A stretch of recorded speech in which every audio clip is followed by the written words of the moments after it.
Chương 6. Trở thành một tôi tốt nhất có thể. 1. Học tập là chuyện cả một đời.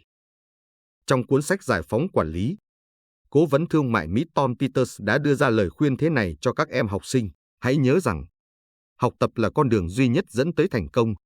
Học tập không dừng lại khi bạn nhận được tấm bằng cuối cùng. Trong một xã hội mà kiến thức là nền tảng thì học tập suốt đời hết sức cần thiết. Bạn cần nghiêm túc tiếp nhận giáo dục. Tất cả những người khác cũng cần nghiêm túc tiếp nhận giáo dục. Giáo dục là cuộc thi lớn mang tính toàn cầu của nền kinh tế nương tựa lẫn nhau. Đơn giản như vậy mà thôi. Vì vậy, mục đích thực sự của học tập không phải ở trí nhớ, lưu trữ hay là học được cách vận dụng một kỹ năng đặc biệt nào đó, mà là ở chỗ có đủ khả năng học tập suốt đời. Để có được năng lực học tập suốt đời, điều then chốt nằm ở chỗ nhất định phải học tập suốt đời. Trong cuốn sách Cách mạng học tập, Gene Networks và Gordon Dayden cho rằng cách mạng học tập thực sự không chỉ ở việc giáo dục trong trường học, mà còn ở việc học cách học tập, học những phương pháp mới mà bạn có thể giải quyết bất kỳ vấn đề và thách thức nào. Sự thay đổi mang tính toàn cầu hóa nhanh tới chóng mặt, thông tin lan với tốc độ ánh sáng, cơ hội cũng vụt qua rất nhanh. Sự thay đổi nhanh chóng của môi trường thực sự đã đặt ra thách thức mới cho tất cả chúng ta, giữ những quy tắc cũ hay là sáng tạo những cái mới. Trong dòng chảy của sự thay đổi, cho dù là doanh nghiệp hay cá nhân, nếu cứ dựa vào những kiến thức và phương pháp cũ để giải quyết vấn đề mới, cuối cùng sẽ không tránh khỏi việc bị đào thải. Chúng ta không có sự lựa chọn nào khác, chỉ có thay đổi mới có thể thích nghi được. Trên đời này không có gì là tốt nhất, chỉ có tốt hơn mà thôi. Đối với con người cũng như vậy. Đối với tình một năm không nên dân khuôn huống cụ thể cần có cách xử lý riêng. Không nên dập khuôn theo phương pháp cũ kéo làm hỏng hết việc. Trong hoàn cảnh như thế nào, sự lựa chọn ra sao, sẽ cho ra những kết quả khác nhau. Thay đổi là cách thức duy nhất để tồn tại khi đứng trước những thách thức mới. Vậy thì làm thế nào để thích nghi, thậm chí điều khiển sự thay đổi? Chính là cần học phương pháp học tập. Chỉ khi có đủ khả năng biết học ra sao, mới có thể đưa ra sự chọn lựa trong thời đại thông tin bùng nổ nhanh chóng. Học tập, sáng tạo ở mọi lúc, mọi nơi theo từng thời gian, địa điểm, sự việc và theo sự thay đổi. Từ đó có thể thực hiện được mục tiêu của mình một cách hiệu quả hơn nữa. Chỉ có như vậy, thời gian của bạn mới được dùng vào những việc mang lại hiệu quả nhất. Trước đây chúng ta nói không chịu học hành là ngu xuẩn. Còn thiên tài kiệt xuất trong ngành truyền thông của Canada, ông Marshall McLuhan lại nói rằng không biết học tập là một tội ác. Cái gọi là biết học tập, học ra sao, thực chất là muốn khuyến khích việc học tập có tính sáng tạo, hiệu quả. Làm thế nào để học có hiệu quả hơn? Bản thân điều đó chính là kiến thức và học vấn. Học tập vô cùng quan trọng. Tìm được phương pháp học lại càng quan trọng hơn. Người không học tập, không bằng người có học. Người có học, không bằng người biết học. Sự tăng nhanh và đổi mới của kiến thức khiến người ta ngày càng phải nỗ lực nhiều hơn. Trải qua sự tìm tòi gian khổ, con người đã có nhận thức chung về vấn đề học tập suốt đời. Giờ đây, tư tưởng học tập suốt đời đã trở thành một trào lưu tư tưởng học tập quan trọng trên thế giới. Ngày nay, trên khắp thế giới mọi người đều kêu gọi khẩu hiệu, không học tập chính là diệt vong, học tập chính là một quá trình, là một phần quan trọng trong đời sống của con người. Bất kỳ ai, cho dù tư chất bẩm sinh có tốt bao nhiêu, bằng cấp cao tới đâu, đều không có tư cách để nói, tôi không cần học nữa. Xung quanh chúng ta có một số người học cao, tự thấy mình đã nắm bắt đầy đủ tri thức để thay đổi thế giới, cho rằng ra khỏi trường là không cần học. Suy nghĩ như vậy là vô cùng nguy hiểm. Trong thời đại phát triển nhanh chóng như hiện nay, môi trường luôn thay đổi, sẽ không còn kiểu thành công một lần rồi ngồi đó hưởng mãi. Chỉ có không ngừng học hỏi, học tập suốt đời, bạn mới không bị chuyến tàu của thời đại bỏ lại phía sau. 2. Đừng bao giờ dễ dàng từ bỏ. Năm 1948, trường đại học Oxford tổ chức một buổi tọa đàm với chủ đề bí quyết thành công. Mời ngài Churchill danh tiếng lẫy lừng thời đó tới diễn thuyết. 3 tháng trước, giới truyền thông đã bắt đầu quảng cáo rầm rộ. Nhân sĩ các giới đều hết sức mong ngóng. Ngày này cuối cùng cũng tới. Trong hội trường đông nghịt người, các cơ quan truyền thông đều tới đủ. Mọi người chuẩn bị chăm chú lắng nghe bí quyết thành công của nhà chính trị kiêm nhà ngoại giao này. Sau khi ra hiệu dừng những tràng pháo tay giòn giã, Churchill nói, bí quyết thành công của tôi gồm 3 điều: Thứ nhất là tuyệt đối không được từ bỏ. Hai là tuyệt đối không được từ bỏ. Thứ ba là tuyệt đối không được từ bỏ. Bài diễn thuyết của tôi tới đây là hết. Phát biểu xong ông liền rời khỏi khán đài. Sau một phút yên lặng, hội trường mới rộ lên những tràng pháo tay dài không ngớt. Nhà phát minh Edison luôn giữ thái độ lạc quan hiếm cuộc đời. Điều này đã thúc đẩy ông có được những thành tựu phi thường trong lĩnh vực phát minh.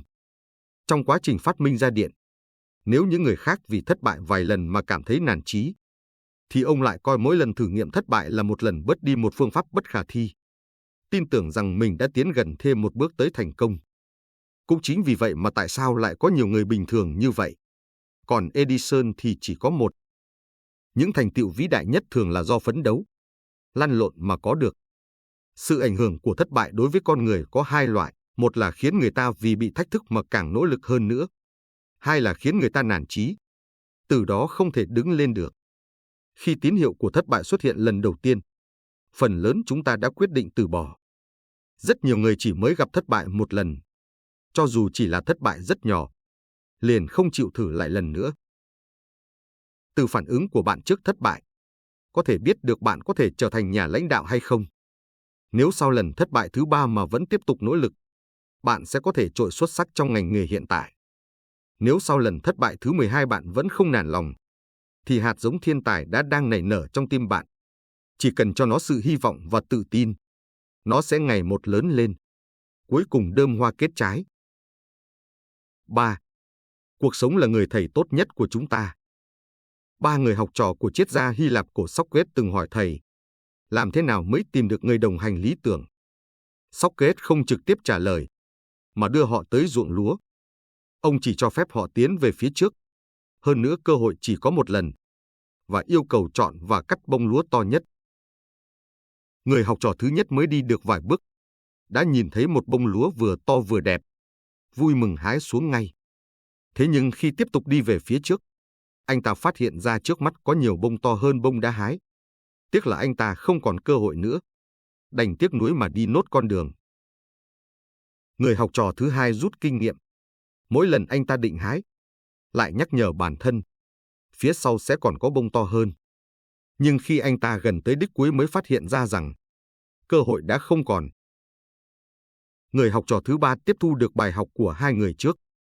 Khi anh ta đi được 1/3 quãng đường, anh liền phân bông lúa ra làm 3 loại, to, nhỏ, vừa. Rồi đi tiếp 1/3 quãng đường. Anh xác định lại như vậy đã chính xác hay chưa? Đợi tới 1/3 quãng đường cuối cùng, anh ta liền chọn một bông lúa đẹp thuộc loại to nhất và hái lấy. Cho dù bông lúa này chưa chắc là bông to trong ruộng, nhưng anh ta cũng hài lòng. Người học trò thứ ba của Socrates bẩm sinh đã thông minh thế sao? Chưa chắc. Sự thông minh của anh ta có được từ sự ngu dốt hai người trước. Nếu không phải là người hái bông lúa thứ ba, có lẽ anh ta cũng sẽ hái một bông lúa nhỏ, hoặc tay không trở về. Mỗi người trong cuộc đời đều là thầy của chúng ta. Từ người thông minh chúng ta học được trí tuệ. Từ người lương thiện chúng ta học được tấm lòng yêu thương. Từ người ngu dốt chúng ta có thể rút ra bài học cho mình. Cho dù chỉ là những việc rất nhỏ, cũng sẽ có ích cho ta suốt cuộc đời. Vì vậy, thấy sự ngu dốt của người khác, đừng vội chê cười. Hãy nghĩ xem chuyện này có xảy ra với mình hay không. Chưa biết chừng có lúc chúng ta cũng sẽ phạm phải lỗi như vậy. Trên thực tế, khi thấy sự ngu dốt của người khác, chúng ta thường cười sau lưng họ. Khi chê cười họ, không những bạn làm tổn thương người khác, mà còn chẳng đem lại chút giá trị gì cho mình. Nhưng nếu bạn nghiêm túc suy nghĩ những việc này và hiểu được đạo lý của nó, thì sau này biết đâu sẽ có ích cho cuộc sống và công việc của bạn. 4. Học tập suốt đời. Phấn đấu không ngừng nghỉ.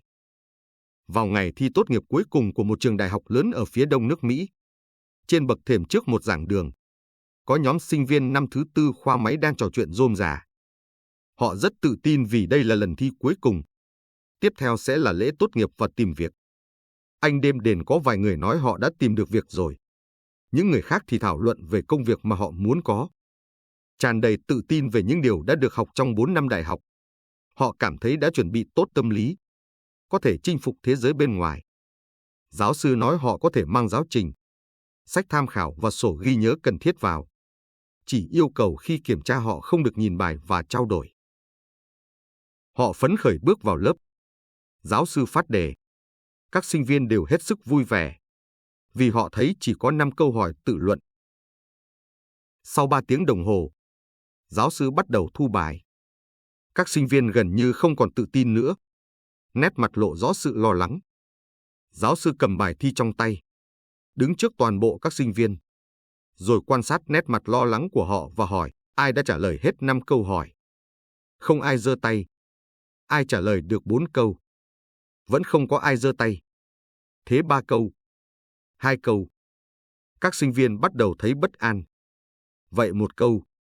Nhất định có người làm được 1 câu chứ? Cả lớp vẫn im phăng phắc. Giáo sư bỏ bài thi trong tay xuống. Đây chính là điều tôi đã đoán được trước. Tôi chỉ muốn nhấn mạnh với các em rằng, cho dù các em đã hoàn thành khóa học 4 năm, nhưng còn rất nhiều vấn đề liên quan mà các em không biết. Những câu hỏi mà các em không trả lời được đều rất phổ biến trong các thao tác thường ngày. Thế rồi giáo sư mỉm cười, môn học này các em đều qua hết. Nhưng phải nhớ rõ, cho dù các em đã tốt nghiệp đại học, nhưng việc học tập mới chỉ bắt đầu mà thôi. Chúng ta thường cho rằng mọi kiến thức đều được ghi trong sách vở. Thực tế lại hoàn toàn khác. Cho dù là sinh viên xuất sắc nhất, khi đứng trước giáo trình của cuộc sống, cũng chỉ là một đứa trẻ trước khi đến trường mà thôi. Vậy thì có phải chúng ta sẽ không bao giờ tốt nghiệp được? Đúng vậy. Chỉ có không ngừng học tập, không ngừng thực hành, không ngừng làm phong phú bản thân, chúng ta mới không bị xã hội đào thải. Những học sinh tốt nghiệp các trường cao đẳng đại học, họ dành 10 mấy năm thậm chí là 20 năm để học những kiến thức trong sách vở. Nhưng khi bước vào cuộc sống, họ vẫn có thể thất bại, bởi tự nhiên đang thay đổi. Thế giới đang đổi thay. Kiến thức đang đổi mới. Những kiến thức trong sách vở không còn đáp ứng được yêu cầu thực tế. Nếu muốn tiếp tục tồn tại, thì chúng ta cần phải biết cách học tập. Biết cách học tập chính là từ những lỗi lầm, từ những điều đúng đắn, từ thất bại, từ thắng lợi, từ đối thủ, từ bạn bè, từ mỗi một sự việc. Ta đều học hỏi, tổng kết, suy ngẫm mọi lúc mọi nơi, để đầu óc không ngừng tiếp thu kiến thức.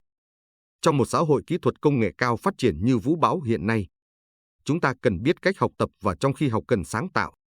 Bởi việc chỉ dùng một cách để làm việc đã không còn được xã hội chấp nhận nữa. Bức thư Học trong thực tiễn và thông qua thực hành là cấp độ cao nhất của việc học, thư gửi con trai của nhà kinh tế học người Mỹ Theodore W. Roosevelt. Allen yêu quý của cha. Chúng ta đều biết tầm quan trọng của kiến thức, nhưng chỉ có kiến thức thôi thì chưa đủ. Những kiến thức trong sách vở, thật giả lẫn lộn. Khi học tập nếu chúng ta không phân biệt được thật giả, và nếu không biết kết hợp giữa kiến thức và thực tế, thì kiến thức dù có hay đến đâu cũng biến thành một đống phế liệu. Chúng ta thường nói, kiến thức chính là sức mạnh. Nhưng điều đó không có nghĩa là có kiến thức thì sẽ có sức mạnh, mà cần phải đem kiến thức trong sách vở thông qua thực tiễn biến thành sức mạnh và tố chất của mình. Như thế, kiến thức này mới chính là sức mạnh, mới có thể phát huy tác dụng trong cuộc sống và công việc. Nếu không sẽ chỉ là lý thuyết suông. Những thành tựu mà giáo sư Viện Công nghệ California, người đạt giải thưởng Nobel vật lý, ngài Richard Feynman, đạt được trong lĩnh vực khoa học đều bắt nguồn từ thực hành và hứng thú tìm tòi nghiên cứu của ông. Khi còn nhỏ, Feynman đã rất hứng thú với các thí nghiệm. Lúc mới 11 tuổi, ông tự tạo một phòng thí nghiệm dưới tầng hầm của nhà mình. Trong phòng thí nghiệm này, ông học cách mắc song song và mắc nối tiếp đèn điện, học cách biến rượu thành nước, và dùng những thứ học được để làm ảo thuật cho các bạn nhỏ đồng trang lứa xem. Vì muốn biết tại sao mũi chó lại thính như vậy, ông liền tự mình kiểm nghiệm, bò tới bò lui trên mặt đất giống như chó nghiệp vụ. Kết quả là ông đã chứng minh được rằng khứu giác của chó đúng là tốt hơn của người. Ông cho rằng vì con người đứng thẳng, khiến mỗi cách quá xa mặt đất, khó mà ngửi được mùi trên mặt đất. Để chứng minh quan điểm của mình, ông thường dùng thí nghiệm, ông bước ra khỏi phòng đọc sách, để những người khác trong phòng, mỗi người tự lấy một cuốn trên giá rồi để cạnh nhau. Sau đó, khi Feynman vào, ông có thể chỉ ra một cách chính xác cuốn nào do người nào lấy. Mọi người đều cho rằng ông làm trò ảo thuật. Thực ra đây chính là kết quả mà FEINMAN đích thân kiểm nghiệm được. Bởi vì mùi trên tay của mọi người rất khác nhau. Khứu giác của con người cũng có thể phân biệt được sự khác nhau này. Một ngày nọ, khi đang ngồi trong một nhà hàng của viện, ông thấy có người đang chơi một chiếc đĩa, ném nó lên không trung. FEINMAN phát hiện ra rằng, khi bay lên, chiếc đĩa vừa bay vừa lắc lư. Viền hoa màu đỏ trên đĩa cũng chuyển động theo. Ông bị thu hút bởi cách chuyển động của chiếc đĩa. Ở góc độ nhỏ, tốc độ chuyển động của những hình trên đĩa gấp 2 lần tốc độ lắc của đĩa.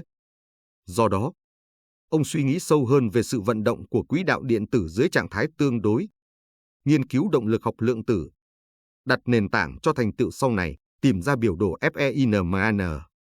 Sau khi nhận được giải thưởng Nobel vật lý, FEINMAN nói, lý do tôi nhận được giải thưởng Nobel vật lý, tất cả là do hôm đó tôi đã chú ý vào một chiếc đĩa chuyển động. Darwin từng nói, một phát hiện nếu có thể khiến người ta phấn khích, đương nhiên sẽ trở thành niềm tin mà cá nhân anh ta trân trọng cả đời. Mà chỉ khi chúng ta thực hành những kiến thức được học mới có thể dẫn tới sự phấn khích này.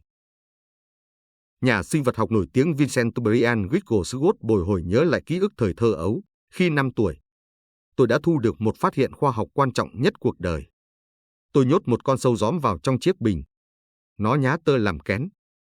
Vài ngày sau, khi quan sát, tôi kinh ngạc phát hiện ra có một con bướm đã xuất hiện.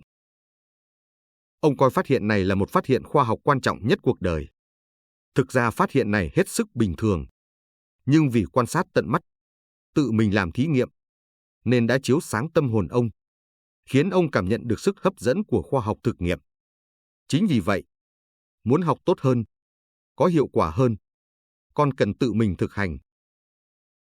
Người dẫn đầu phong trào phản đối giáo dục truyền thống, tiến sĩ John Dewey vì khơi dòng cho phương pháp giáo dục thực nghiệm mà trở nên nổi tiếng trong giới triết học và giáo dục. Dewey nhấn mạnh, triết học của ông là triết học của hành động, thực tiễn và cuộc sống. Ông từng nói, đằng sau các tác phẩm giáo dục của ông là cả một hệ tư tưởng. Đó chính là học thuyết về quan hệ hết sức trừu tượng giữa lý thuyết và thực hành. Dewey đặc biệt nhấn mạnh hành động, thao tác. Ông cho rằng quan niệm và kiến thức đều thu được từ trong quá trình thực hành.